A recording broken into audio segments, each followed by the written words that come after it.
موجودہ دور میں ہر شخص کسی نہ کسی آزمائش اور فتنے میں مبتلا ہے۔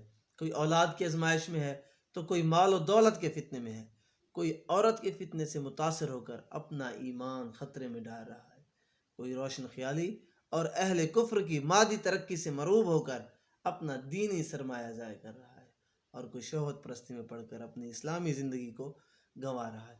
ان تمام آزمائشوں اور فتنوں سے نجات کے لیے پیارے رسول صلی اللہ تعالیٰ علیہ وآلہ وسلم کی پیاری شریعت ہی ہماری بہترین رہنمائی کرتی ہے۔ تو میرے عزیزو، ہم اپنی دینداری کو سمجھیں۔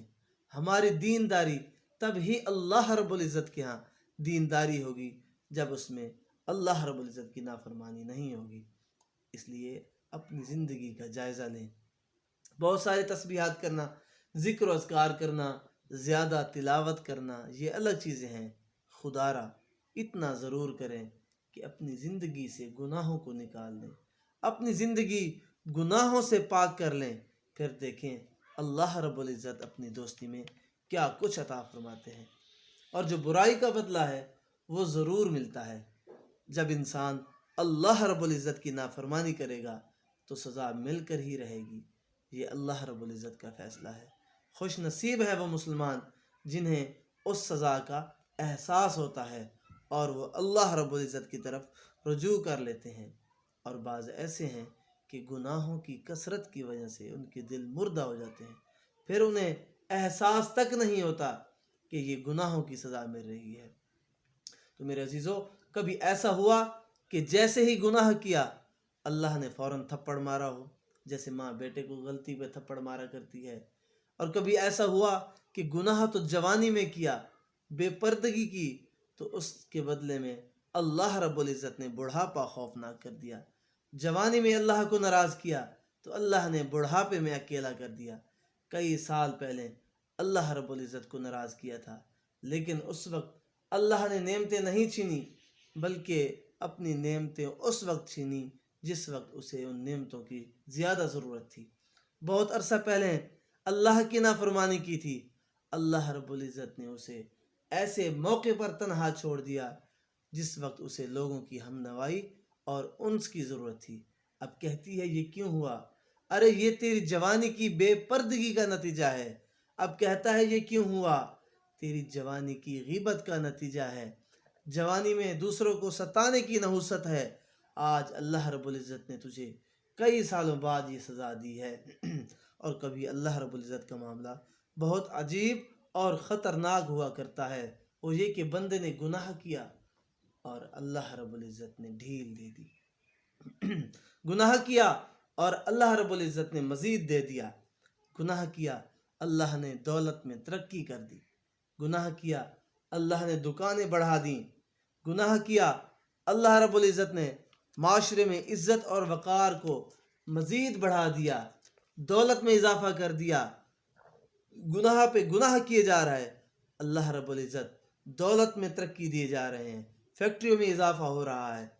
یہ گناہ پہ گناہ کیے جا رہا ہے اور اللہ رب العزت مزید دے رہا ہے۔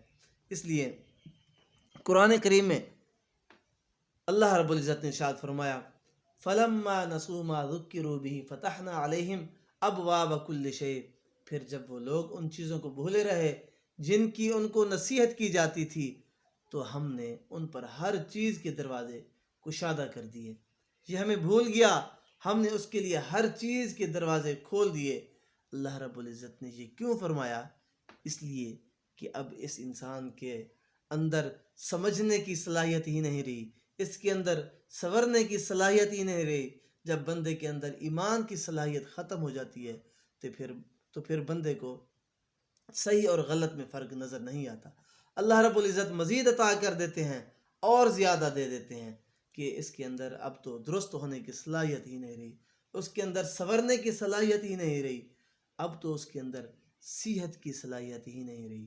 جب نعمتوں اور مال کی خوب فراوانی ہو جاتی ہے تو اللہ رب العزت اچانک یوں پکڑتے ہیں کہ واپس جانے کا موقع ہی نہیں ملتا اور واپس لوٹنے کے تمام طرف دروازے بند کر دیے جاتے ہیں۔ اب قدم پیچھے ہٹ نہیں سکتے، اب مایوسی کے ساتھ ایمان کی دولت سے محرومی کی حالت میں دنیا سے جا رہا ہوتا ہے۔ یہ معاملہ بہت خطرناک ہے۔ اللہ رب العزت کی اس ڈھیل سے فائدہ اٹھائیں، اللہ رب العزت کی اس ڈھیل سے فائدہ اٹھائیں اور توبہ کر لیں ان تمام گناہوں کی جو گناہ ہمیں تھوڑے سے لگتے ہیں، جو گناہ ہمیں چھوٹے لگتے ہیں، جن گناہوں کو ہم کچھ نہیں سمجھتے، وہ گناہ جنہیں ہم معمولی سے سمجھتے ہیں، ان گناہوں میں جھوٹ بھی شامل ہے، ان گناہوں میں غیبت بھی شامل ہے، ان گناہوں میں بد نظری بھی شامل ہے، ان گناہوں میں چغلی بھی شامل ہے۔